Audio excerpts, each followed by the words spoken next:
Assalamualaikum warahmatullahi wabarakatuh. Selamat pagi anak-anak.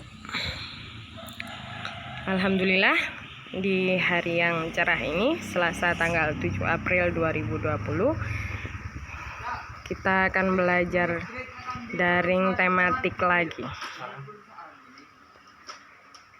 Seperti biasa, sebelum kita mulai pelajaran hari ini, marilah kita berdoa agar ilmu yang akan kita dapat menjadi ilmu yang bermanfaat dan barokah bagi kita. Amin.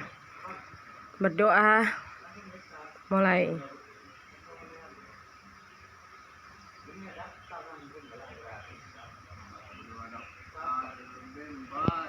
Selesai. Hari ini kita masih akan membahas tema kebersamaan 2G, subtema keempat, kebersamaan di tempat wisata. Seperti yang kita ketahui, negara kita tercinta Indonesia adalah negara yang sangat kaya akan sumber daya alamnya. Indonesia adalah negara yang terdiri dari beribu pulau, kaya akan ragam budaya, dari Sabang sampai Merauke. Ada suku bangsa, tarian, bahasa, dan kebudayaan lain. Saat ini, kita tinggal di Pulau Jawa, tepatnya di Jawa Timur, lebih tepat lagi di Kabupaten Probolinggo. Penduduk di tempat kita ini sebagian adalah suku Jawa, sebagian lagi suku Madura. Selain itu juga terdapat suku Tengger yang berada di wilayah pegunungan Bromo dan Semeru. Begitu pula di kelas kita Ahmad Dahlan, kelas 2 ya, di SD Mutu, tidak hanya ada siswa yang bersuku bangsa Madura, tetapi ada beberapa siswa yang berasal dari suku Jawa. Ada pula yang berasal dari suku Minang. Bisa menebak sendiri kan teman kita yang berasal dari Minang? Meskipun berbeda suku, kita harus saling menghormati dan menyayangi. Di Indonesia juga terdapat banyak tujuan wisata anak-anak. Nah, hari ini kita akan mengenal beberapa tempat wisata di Indonesia. Yang pertama, berwisata ke Taman Mini.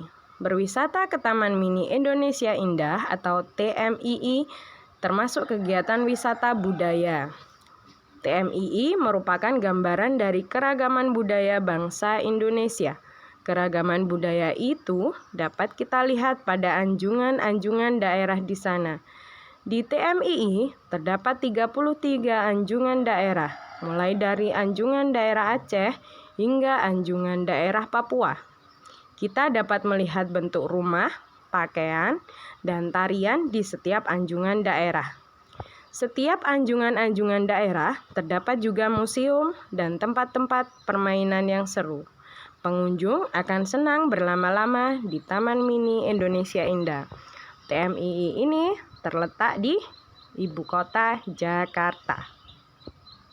Kemudian tempat wisata yang kedua, Pulau Komodo. Pulau Komodo masuk dalam kawasan Taman Nasional Komodo bersama pulau-pulau lain di sekitar Kepulauan Nusa Tenggara. Pada tahun 1986, UNESCO menetapkan tempat wisata di Indonesia ini sebagai salah satu situs warisan dunia. Pulau ini dianggap sebagai habitat binatang komodo yang wajib dilindungi. Yang ketiga, Raja Ampat. Raja Ampat menjadi primadona baru di dunia pariwisata Indonesia. Pesona tempat wisata di Indonesia ini mulai banyak dikenal baik oleh wisatawan domestik maupun mancanegara. Raja Ampat sendiri merupakan kumpulan dari pulau-pulau di ujung Papua. Ada 4 pulau utama di sini, yaitu Waigeo, Misoal, Salawati, dan Batanta. Oke, lanjut ke tempat wisata berikutnya, Candi Borobudur. Candi Borobudur merupakan kompleks candi Buddha terbesar di dunia. Tempat wisata di Indonesia ini ditetapkan UNESCO sebagai salah satu situs warisan dunia pada tahun 1991. Candi Borobudur sempat terkubur abu vulkanik dari letusan Gunung Merapi, sampai kemudian ditemukan oleh Sir Thomas Stamford Raffles di tahun 1814. Kemudian yang selanjutnya, Danau Toba. Sumatera Utara mempunyai sebuah danau terbesar di Asia Tenggara yang sudah sangat tersohor hingga ke mancanegara, yaitu Danau Toba. Yang terakhir, Batu Sikritzu. Batu Sikritzu terletak di kota Batu, Jawa Timur.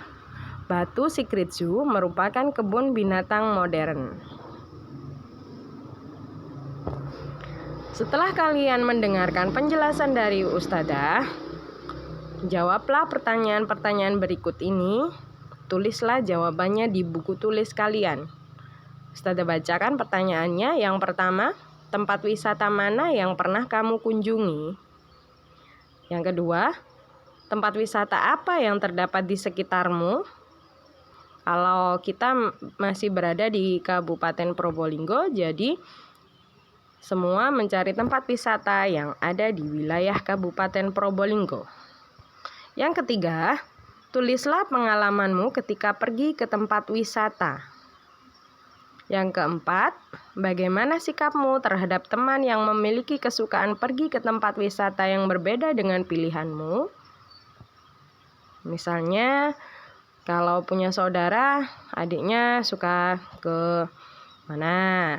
Ke tempat pantai misalnya. Terus kalian sukanya ke gunung. Itu kan berbeda kesukaan tempat wisatanya. Itu bagaimana sikap kalian?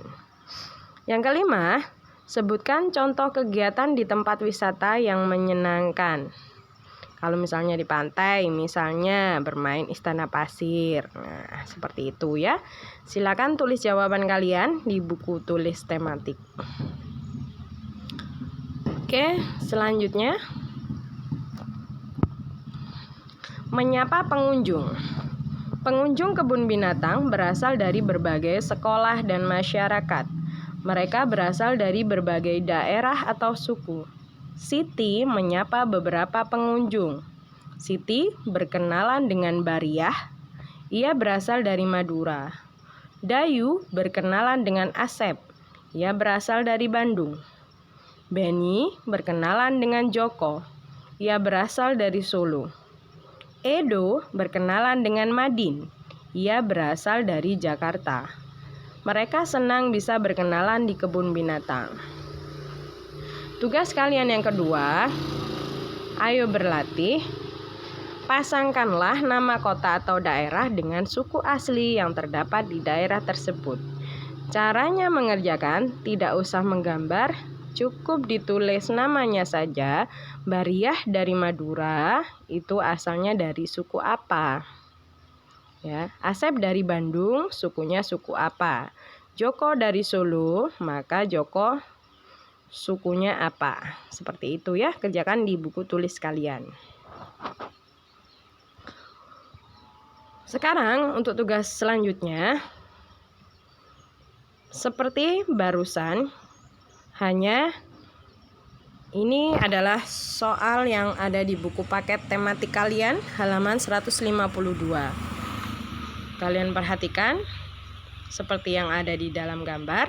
Kerjakan di buku paket kalian masing-masing, tidak di buku tulis, tapi langsung di buku paket. Kerjakan yang ayo beraktivitas dan ayo diskusi. Kirim jawabannya lewat foto ke Ustadzah ya. Tugas terakhir kali ini, kerjakan buku paket tematik kalian halaman 154 seperti yang ada pada gambar di samping. Ayo menulis. Seperti biasa, tulis kata sapaan, buatlah percakapan, kemudian kirim berupa foto ke Ustadzah.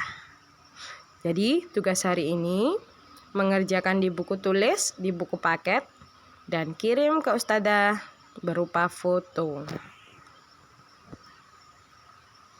Cukup sekian. Sebelum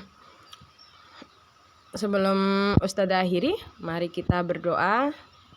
Doa kifaratul majelis. Subhanakallahumma wa bihamdika asyhadu an la ilaha illa anta astaghfiruka wa atubu ilaik. Terima kasih atas perhatiannya. Ustadzah ucapkan selamat belajar di rumah. Wabillahi taufiq wal hidayah. Wassalamualaikum warahmatullahi wabarakatuh.